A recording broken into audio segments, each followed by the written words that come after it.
Assalamualaikum warahmatullahi wabarakatuh.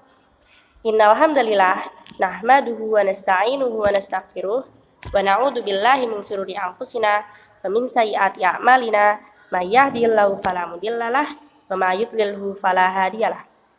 Asyhadu an la ilaha illallah wa asyhadu anna Muhammadan abduhu wa rasuluh.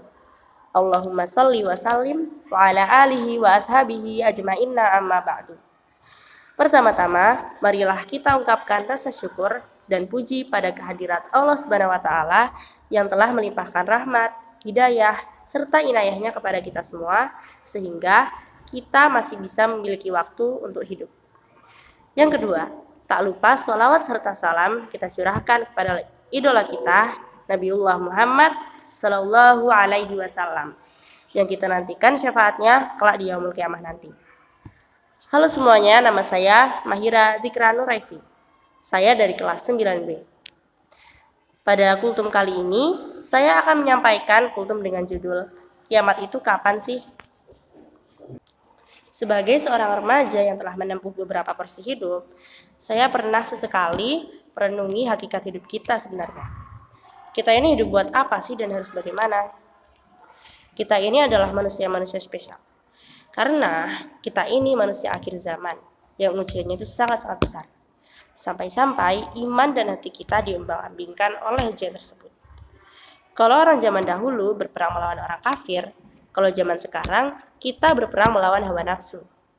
Tak sedikit juga dari manusia yang melupakan hakikat hidup tersebut.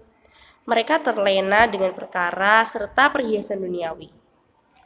Terdapat sebuah dalil dari surat Az-Zariyat ayat 56 mengenai hal tersebut, yang berbunyi Inna khalaqatul jinna wal insa illa liya'budun, yang artinya aku tidak menciptakan jin dan manusia melainkan agar mereka beribadah kepadaku. Dari situ sudah jelas bahwa kita hidup untuk beribadah kepada Allah. Tentu saja dengan ujian berupa godaan setan. Setan adalah musuh yang nyata bagi manusia. Merekalah yang membuat manusia terjerat dalam hawa nafsu.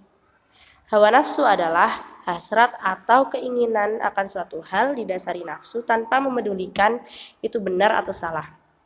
Bagaimanapun juga jangan sampai kita diperbudak oleh hawa nafsu kita sendiri. Daripada menjadikan ibadah sebagai tanggungan perintah, kita harus menjadikannya sebagai kebutuhan. Kita butuh sholat untuk memberi jeda waktu dari dunia. Kita sempatkan beberapa lama untuk kembali kepada Allah dan mencurahkan isi hati kita.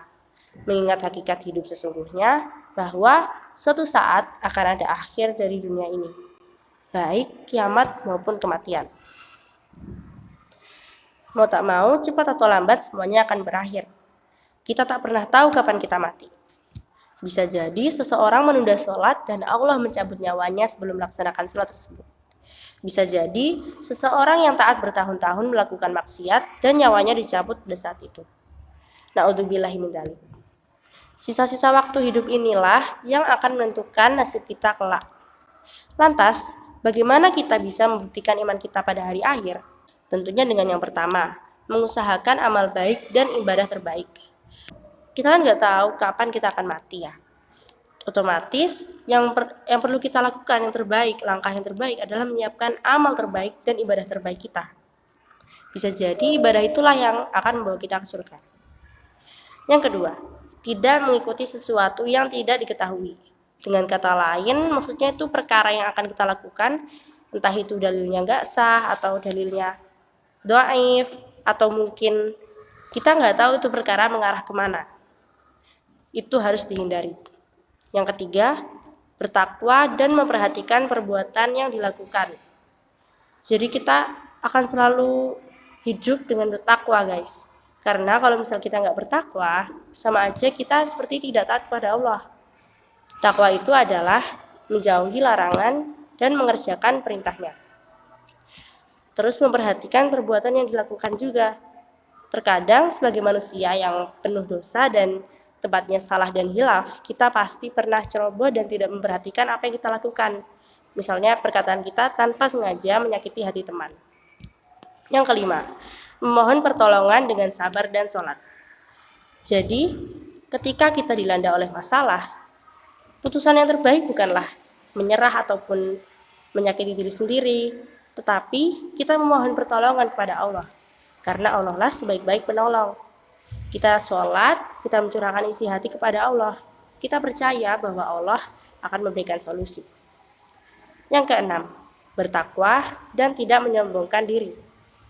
Nah, banyak penyakit-penyakit sombong di zaman sekarang ini. Dan yang terakhir, menyiapkan amalan yang terus mengalir pahalanya atau amalan jariah. Nah, dari perkataan-perkataan yang pernah saya dengar, ternyata tuh banyak orang-orang yang mereka itu menyesal. Ketika mereka meninggal tuh mereka menyesal. Kenapa? Karena mereka tidak melakukan amalan jariah atau amalan yang pahalanya terus mengalir. Misalnya sedekah.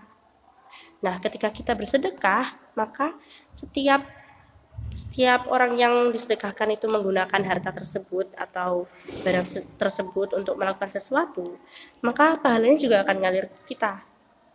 Bahkan sampai kita meninggal pun itu akan terus mengalir ketika itu digunakan untuk kebaikan. Nah, dari situ dapat disimpulkan itu bahwa akhirat itu adalah nyata adanya. Allah hanya memberitahu kita tanda-tandanya saja. Maka kapan itu terjadi tak ada yang tahu kecuali Allah Subhanahu wa taala. Dan yang bisa kita lakukan adalah menyiapkan yang terbaik. Di saat seperti itu, amalan apakah yang akan membawa kita ke surganya? Sekian kultum dari saya. Mohon maaf apabila ada kesalahan dalam ucapan. Billahi taufik wal hidayah. Wassalamualaikum warahmatullahi wabarakatuh.